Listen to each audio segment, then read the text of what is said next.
Here for the Matuska Taxidermy Supply Company along with Brett Wingfield.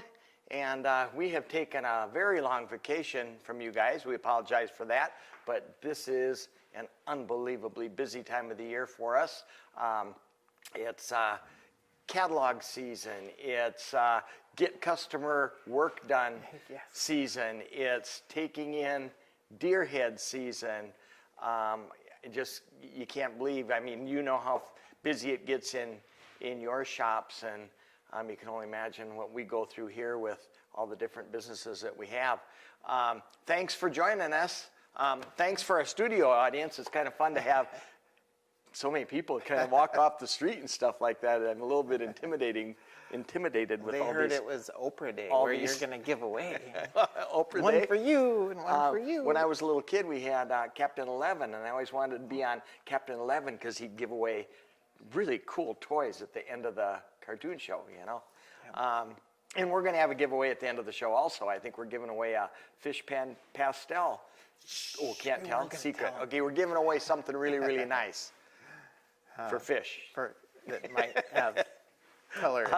But thanks a lot for joining us, and hope you all had a nice Christmas, and Santa Claus was good to you, and your new year has started out on the right foot. And man, we have all kinds of people with these stimulus checks buying new airbrushes and, oh my gosh. And all kinds of different stuff. It's kind of fun to see.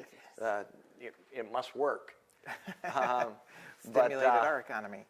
Hope Santa was good and you're all doing well. And I think it's been, oh man, 4 weeks, 5 weeks 3, 4, since anyways. we were here with you.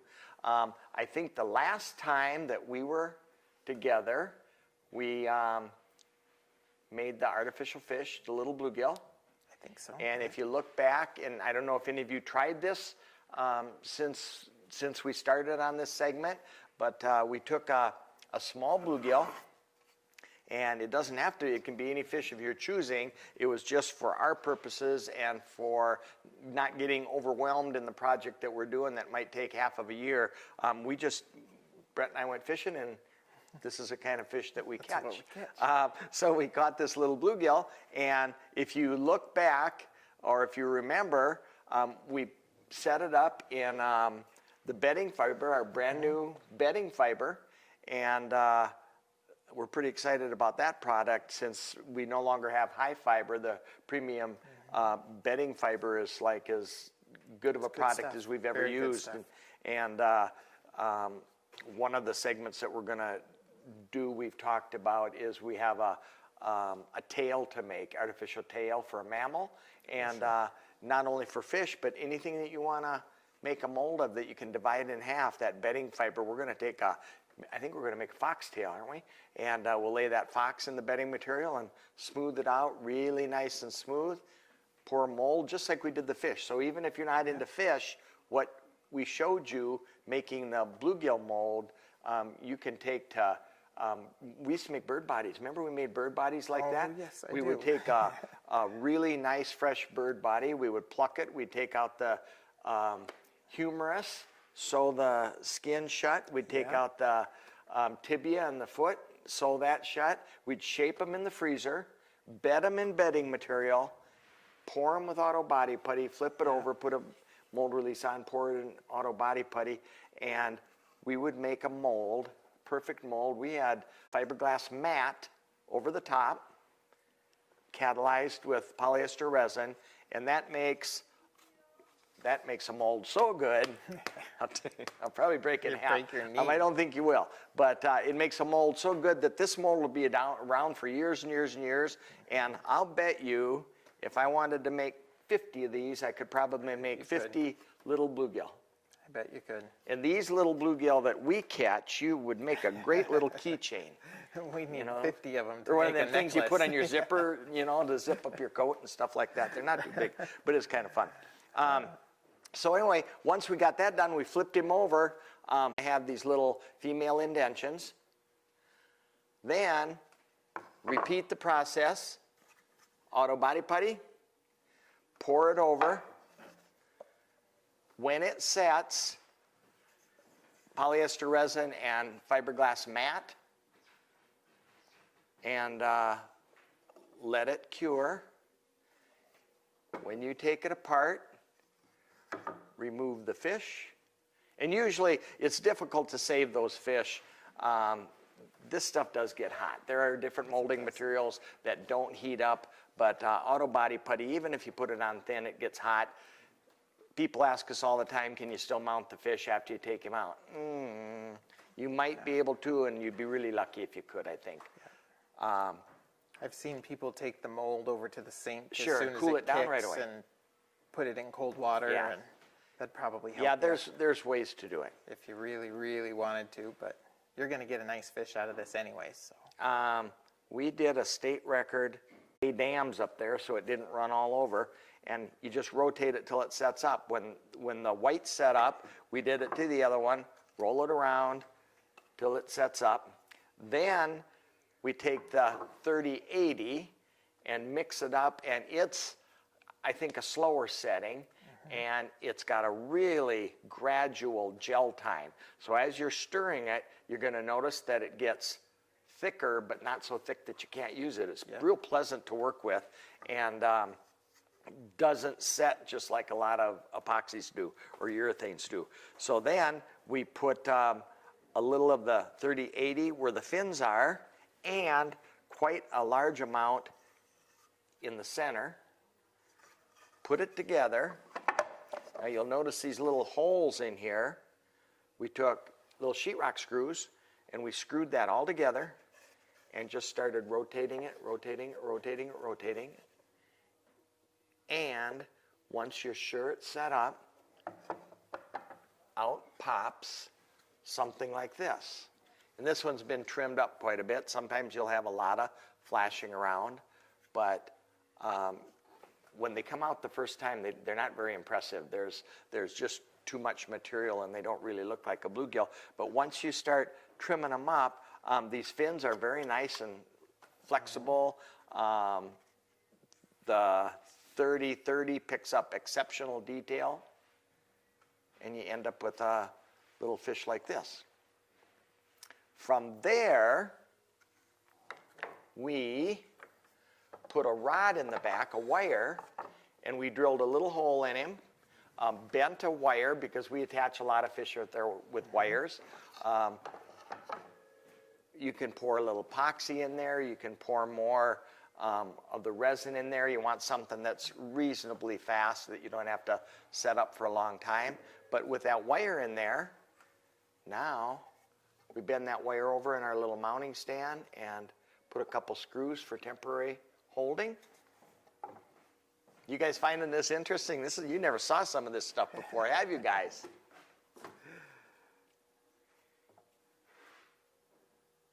We need more comfortable seats for all these people. For all those people, I know. Okay, now with that wire in there, you can adjust this. You want to paint a little different spot, you can tip him way up. You can paint on the belly. You can lay him down.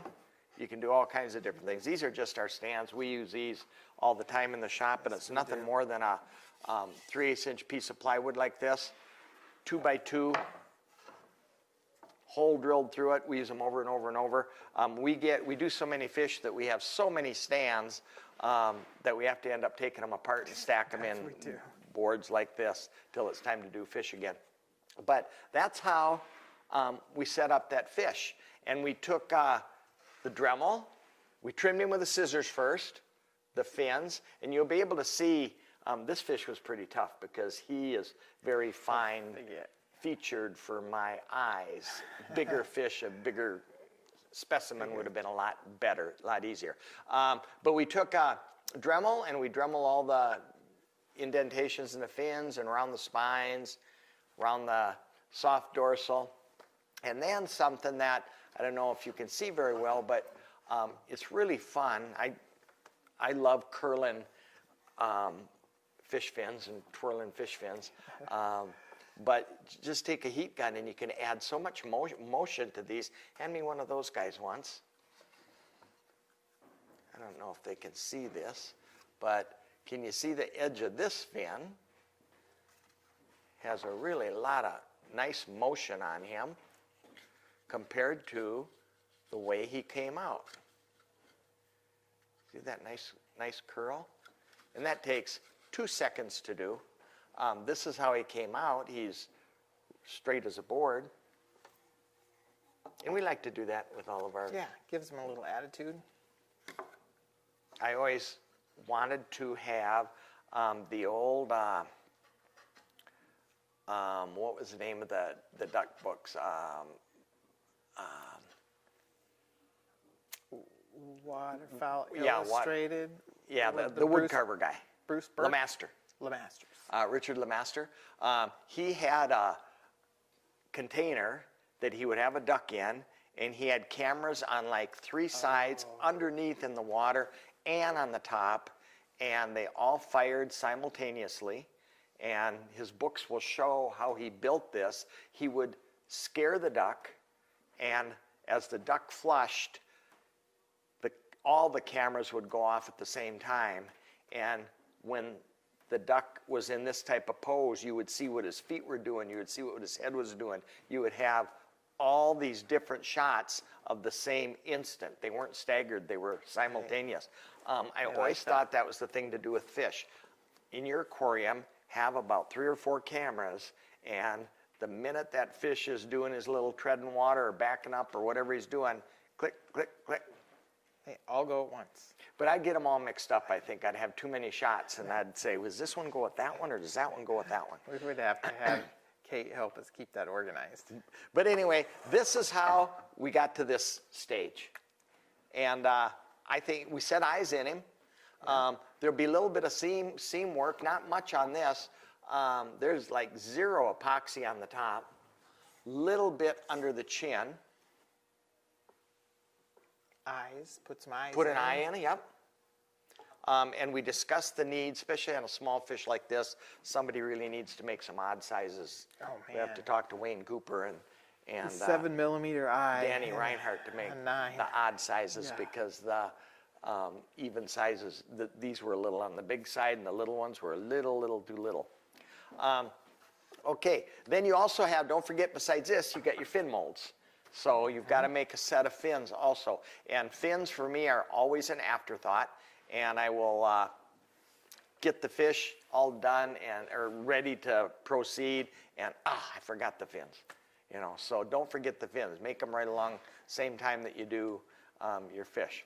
So we had another one. This was one of our attempts, because it was so much fun making these that we kind of make a lot of them, and they're all the same fish. But did you know if you pose these in different directions and color them slightly different, the human eye can't detect that they're the same fish?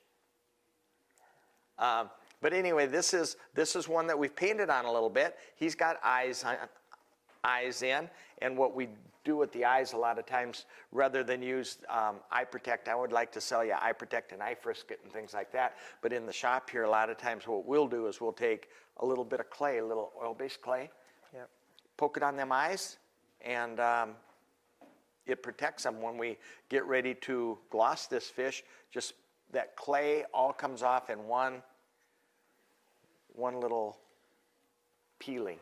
Works real well. It works really well. So don't put it on too thick. So we're going to show you how to proceed from this direction to this direction. How's that? Sounds good. Which direction? Well, East? some direction. Now, if you made a really good mold, you could have fish going, different. The same fish going different ways. This one head and tail turned out. You could take that same identical fish, and you can have him going down after a little water bug or something like that, except our back side did not come out quite as good as the show side. I mean, he was missing some scales. Yeah, he was missing scales. I don't know what happened to him. Well, you threw him in a bucket so hard after you dropped him on the ground because you couldn't hang on to him. We had to kick him into the bucket. Okay, should we do some painting? I think so. I think it's time. Okay. First of all, take some good pictures of the fish that you wanna copy. Now, a white piece of plastic like this, you can make him into any color phase of fish that you want. I probably wouldn't lean towards one of those dark purple bulls like you see sometimes. The younger, smaller fish tend to be a little more vibrant, a little more slightly metallic. So that's, I guess, what I would shoot for.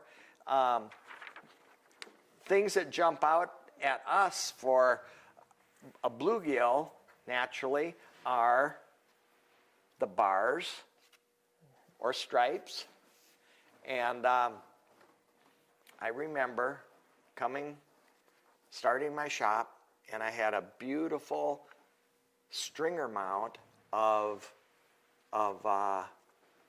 bluegill that I did in taxidermy school. And I'd probably caught a lot of bluegill at that time, but anyway, they showed us how to put these chocolate stripes on the bluegill.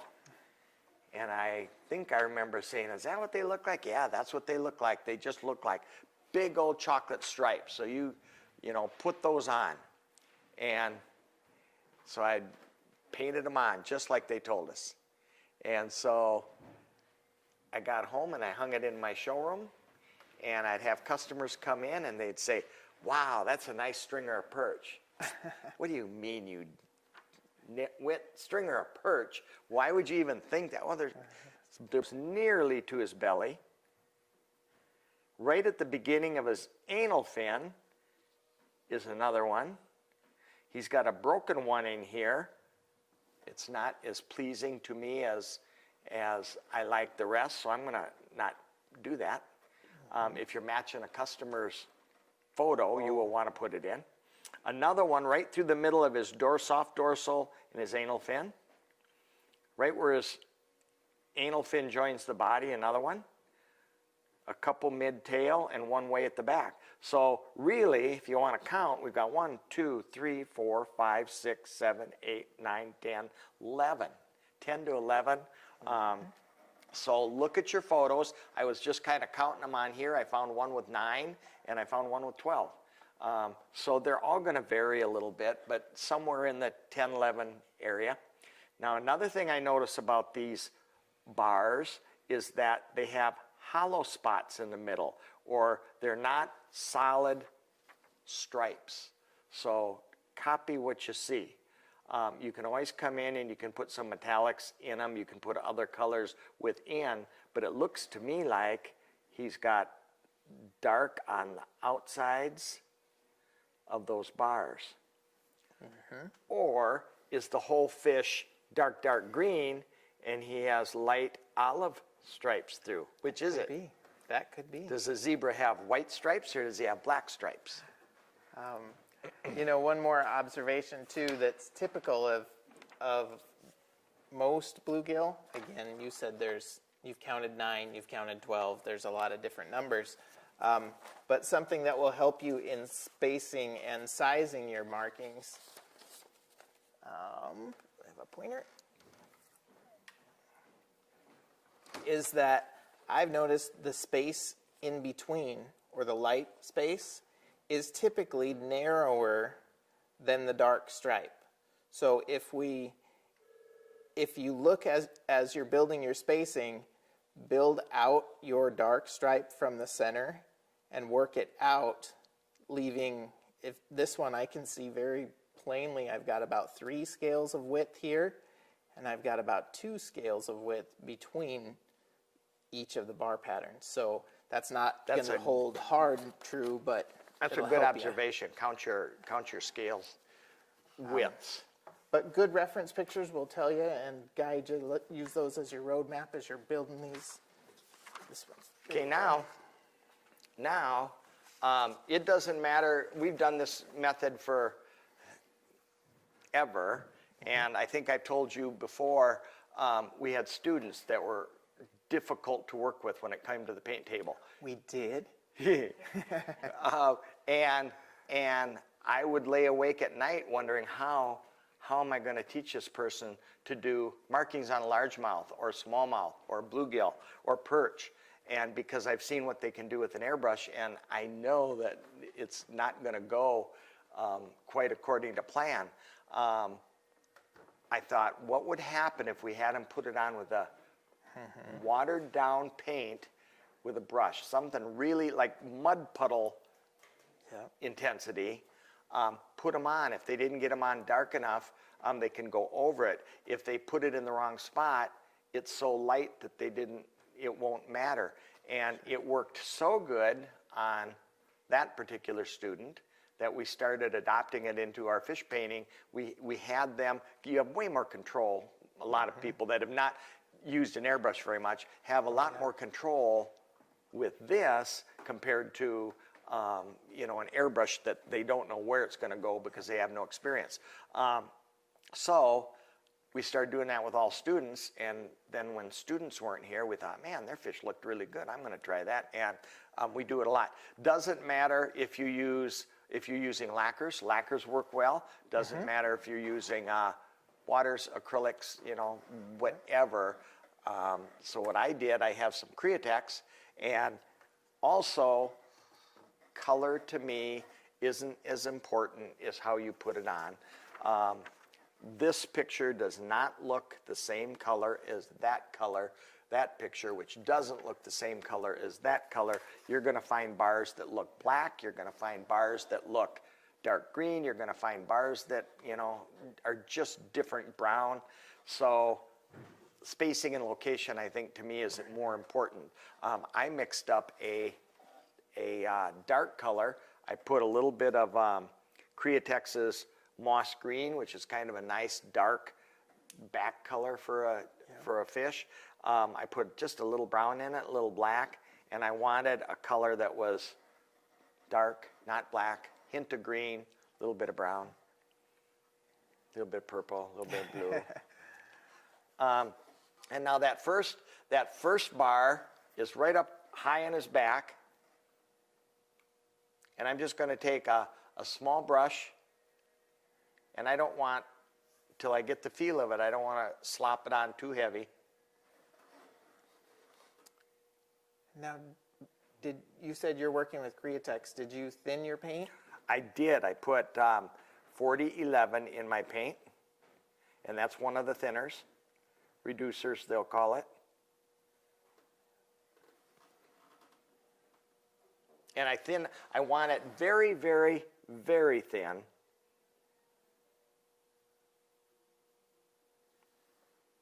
Now this is going to look like a little child did it. That's why I'm so good at it.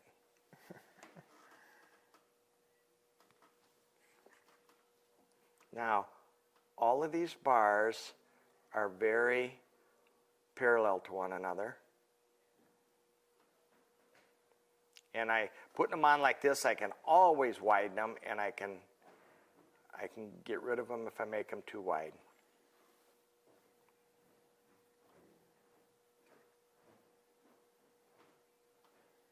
You might be able to, Kate's got one camera over here, just over your shoulder. She might be able to see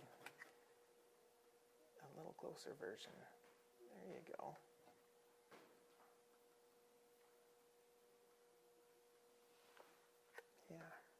Yeah. Now, when we make the fish, a lot of times we'll use PVA separator. We wax that mold really, really well. Don't forget to wax it before you make your cast. But we use PVA separator, and make sure you get that off before you start the painting process.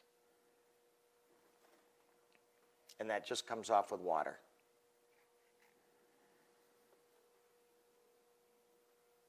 Now, because I'm using Createx paint, which is a water-based acrylic, if I really wrecked something, I just take a wet rag and wipe it right off.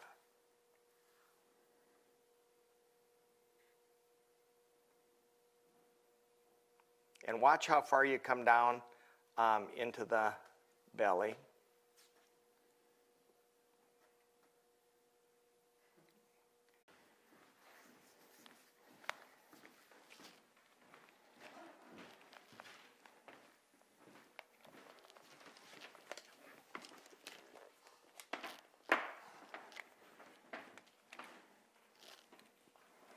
perfect. Thank you.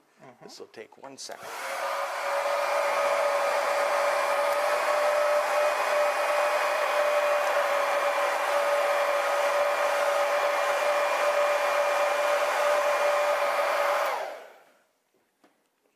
And then I'm going to take steel wool, and we use now if this was a largemouth, I would use my reference, and I would have made my largemouth bars through the side, my little pattern through the side of the face.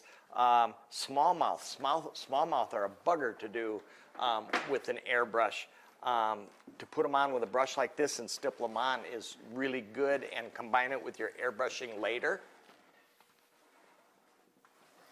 So now I'm going to take the steel wool, and I'm going to just hold him still.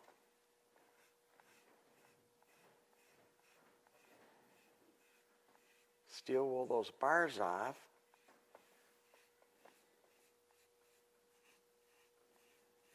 Ooh, Kate's getting in close. Can you give her a little bit of a twist? There How's you that? go. That might, yeah. Boy, we got to do extra good. She's got the zoom camera on today. Oh, wow.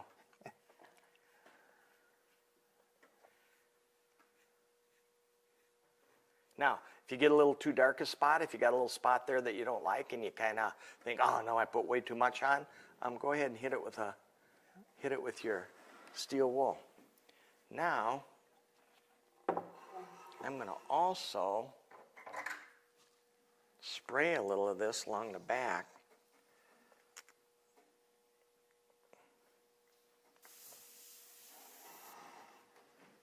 I think she's got you up front now. Oh yeah, my paint. There you go. Poor Caitlin can't keep up to where I'm at. We're running her around. There we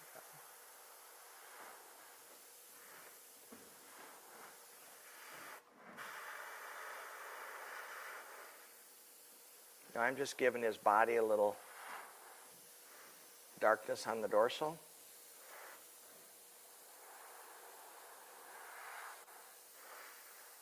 Now do this on the back side also. Do everything to the back that you do to the front within reason. I think Mike Orthenberg says, do you want to pay me to do the back? Or do you want to put your money on what people are going to see? That's right.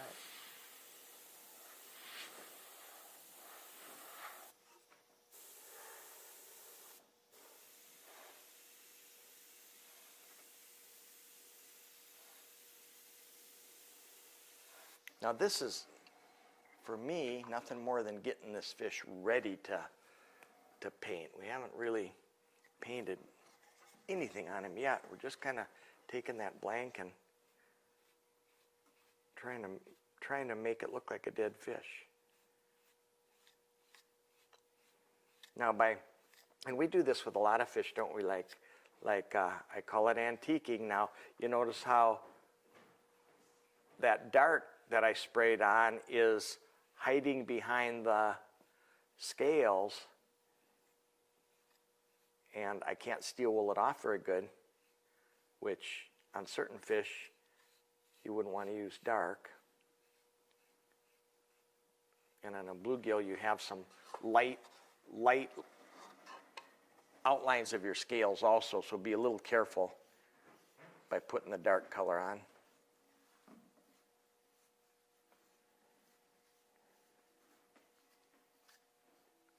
Now, if I got too much on there, I'd steel wool it off. If I didn't get enough on there, I'd put a little more.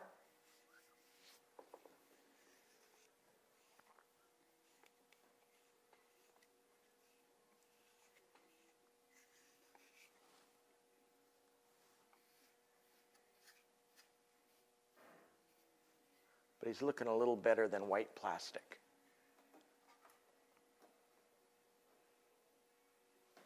Can you do something with that? Sure.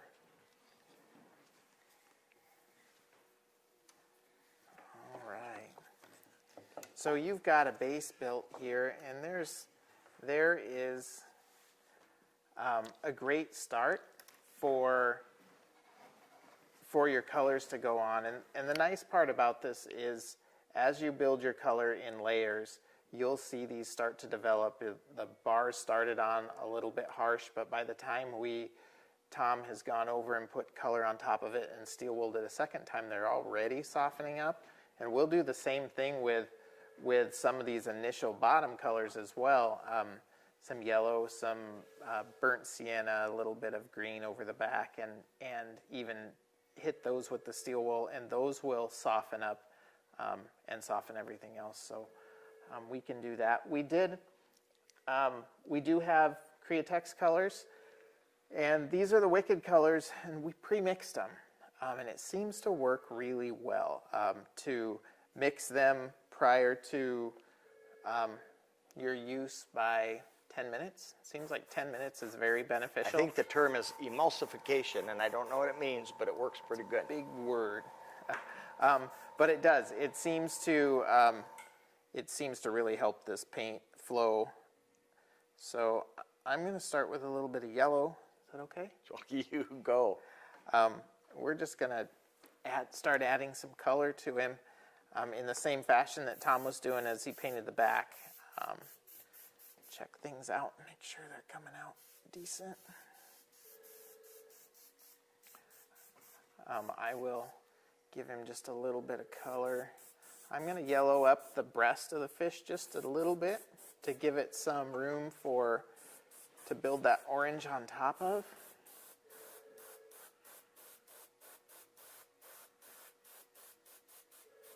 And then I see a lot of yellow through the side of this fish, so we'll leave a little space on the bottom for some pearly white, but I think we'll get a little bit of yellow up through the midsection. Looks like a little on the back of the cheek.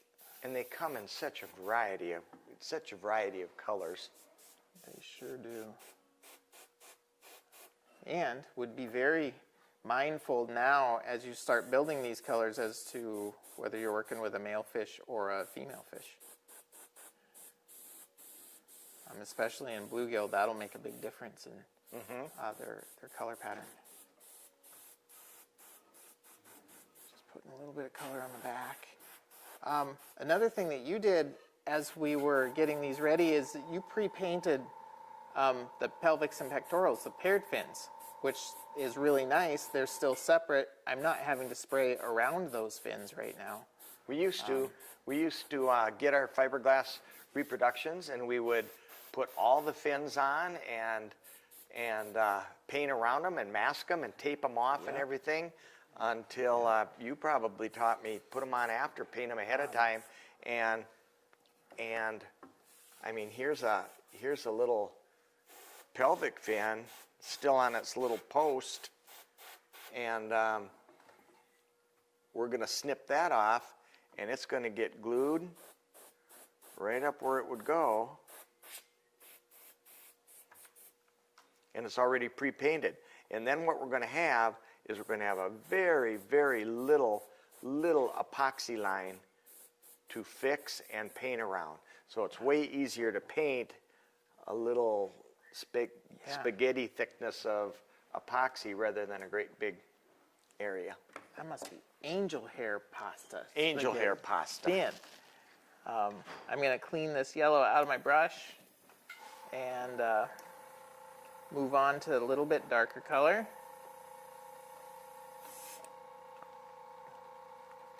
Can you people sitting up over here, can you see around those cameras and all that equipment? Good. As long as they keep their feet off of each other. I was watching down there, I'm like, who is up there watching? A lot of people. We had all these people walked in. Well, we had to limit the number today because they got to be 6 feet apart. Well, they got to be 6 feet for the COVID. That's right. And this guy keeps taking off his mask. You put that mask back on, buddy. We're going to go ahead with just a little, this is kind of a burnt sienna here. And I'm going to put that up in the breast area, kind of, as you see, whoops, up in here. So it looks to me like that's going to fade back right to about the just beyond the pelvic fins. And we're going to hit that from the front. So be mindful of your overspray. I want my spray to continue going back, so I'm going to start here and let it fade back rather than spray straight on it and have my overspray push out. This way it'll fade backward for me. See if I can show the camera a little bit.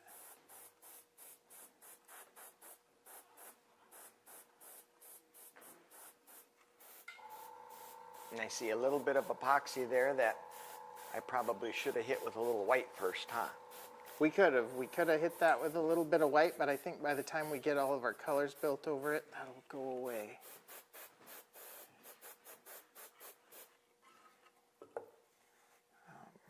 I would prefer to paint the back side of any transparent fin first, and that way I don't have to put quite as much color on the front. If you paint the front first and then come around to the back, you paint the front to the intensity that you like and then come in and touch up the back. Once you get back to the front, you're going to notice he's going to get even more bright. Yeah.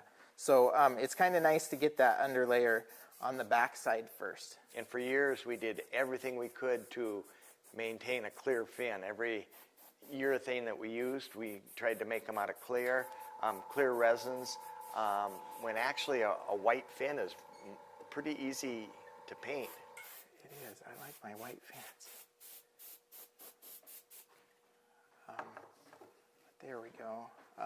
And that's just a little bit of color start on there. I might come over just a little bit on the top of the back with a little more dark. And then you think we should steel wool it lightly again? Sure, sure. Just to get a nice base for them.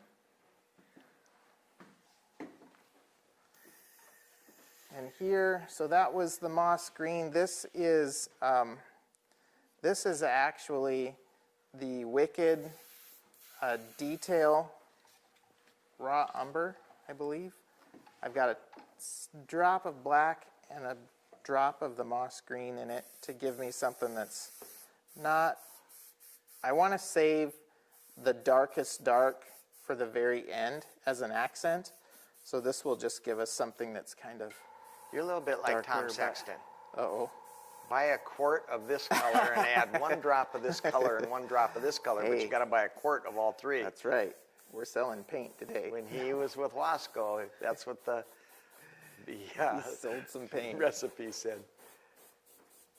Well, that wasn't my intent, but that sounds like a good plan. We should try that. I think Mandy's ears perked up a little bit. Yeah, I know. I think so too. And then, for you, we will probably finish these if we get a chance and don't get overwhelmed with deer. But we were going to put these little guys on one of our wall habitat rock scenes. And wouldn't 2 or 3 of these little bluegill look exceptional on there? Oh, I think they would. That'd be nice. Doing little That'd be bluegilly really nice. things? That would be pretty We neat. have some exceptional rock and wood painters, and we have some exceptional castings of habitat material. And I think in the new catalog we have lots of new ones and more coming all the time. Yep. Now the last thing I'm going to do is spin him around, and I'm going to paint from the back side going forward just to hit the back side of the scales. I might have moved it out of your view. I apologize. Okay, there we go.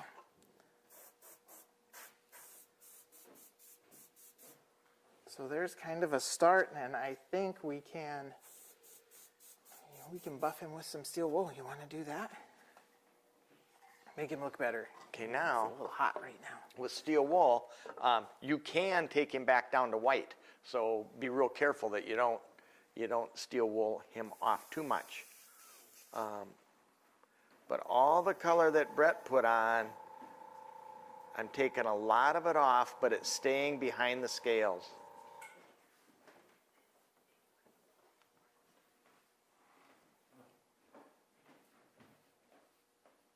And it's going to give your body colors, I don't know, I guess I'd say more of a 3D effect.